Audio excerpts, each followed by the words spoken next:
Hi, I'm Bree. Today I'm going to be talking about the surgery room.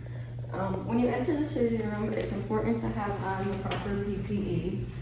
On the door, we have signs saying you need a cap and a mask to enter. A lab coat is also recommended. And so at the door here, we have a sign indicating our laser use in the surgery room.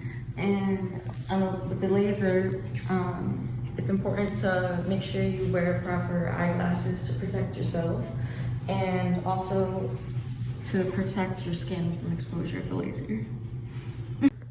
Before each surgery, it's important to leak test our anesthesia machine to ensure the safety of the patient.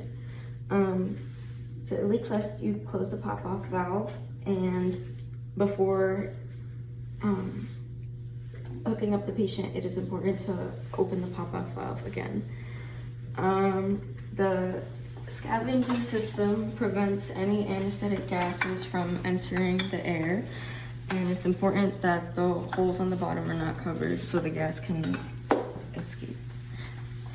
When intubating your patient, it's important to check that your ET tube is the proper size. You can check the tip against the space between the nares, and you can also measure the space between the nose and the thoracic inlet to make sure it's the proper length. After intubating, it's important to inflate the cuff to prevent any aspiration of stomach fluids. Hi there, I'm Andrew, and today we're going to talk about how we handle our surgical instruments after surgery. So the first thing you want to do is you want to make sure that none of the sharps, like any needles or surgical blades, are left in the pack. You want to make sure that those are taken out before the pack is even brought into our cleaning room, which I'll show you everything we have here in just a second. So the first thing you're going to do is you're going to bring all your instruments in here, keep them in the tray. You're going to take out any like cloth or anything that is in the tray, and then you're going to get some distilled water from over there, put it in the tray, and you're going to mix it with our chlorhexidine solution. So then you're going to take all of your instruments, and you might want to have a little towel over here as well, and you're going to get into all of the hinges, and you want to scrub it a couple times. Make sure you get all this clean. All right, and you want to do that on both sides. This you can see there's a little blood there. All right. After you're done doing that, you take your instruments over back to the sink. You dump out all the water. You can place all the instruments here and let them dry for just a second while you grab the ultrasonic cleaners basket here. Take this out, set it over here, and you put all your instruments in it. Once all your instruments are in it, you're going to put the basket back in, and then you're going to set this machine, and it's going to go for 10 minutes. During that time, you can go back to Surge and kind of clean up everything that hasn't been cleaned yet. And then when you come back and that is all complete, take the whole entire tray back out, bring the instruments over, and you can have like a towel or something here, and you want to make sure that you let them dry for just a second. After they're done drying, you'll get your surgical lubricant, many refer to as surgical milk, and you're going to spray on the locks and the hinges of all of your instruments. So right in here, you're going to give it a good spray on both sides, work it in a little bit, and then leave that to dry. After we're done doing that, and we let the instruments sit for just a minute, we're going to start getting our pack together. So you come back, you kind of wipe off the instruments, make sure that they look clean, and then we're going to get our clean tray. We're going to put a cloth in it, and then we're going to set it up with all of these instruments and gauze and our sterility indicator. And then while we're getting all those instruments together, we'll make sure that we count out everything make sure that all the instruments that we need are there, and then we're going to set them up in an orientation as shown here. All right, and then when we have all of our instruments oriented well into our tray, we're going to then wrap it in a nice manner, as this one is. And then we're going to send it off into the autoclave. There's the large one here, or just the small one over here. With this autoclave, you want to make sure that the door is completely closed. On this one, there's a kind of like a screw mechanism as well on this one. You want to make sure that that is as tight as you can get it to make sure that it is completely locked. Once you get that set and you have that started, it'll run through the autoclave, and your finished pack with the tape correctly labeled should look like this. And then you are all set. Go. Hi, I'm Isabel. I'm going to be talking a little bit about our controlled substances, and this is our pharmacy. This is where we keep all of our drugs and our controlled substances, which are in a double locked safe or box. It just depends on like the facility. Only authorized personnel can have access to these drugs, so not everybody just has keys and things like that to them. And then when we do use those drugs, we have things called controlled substance logs, which here's a bunch of them along this counter, and here's an example of one.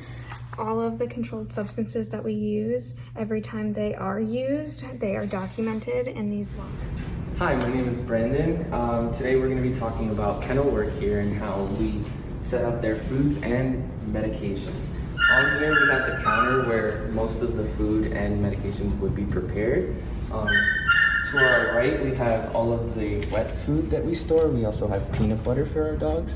We also have measuring cups to ensure that we are feeding our dogs the correct amount of food.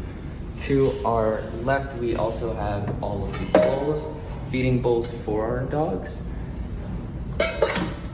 And to our right here we have both of the refrigerators.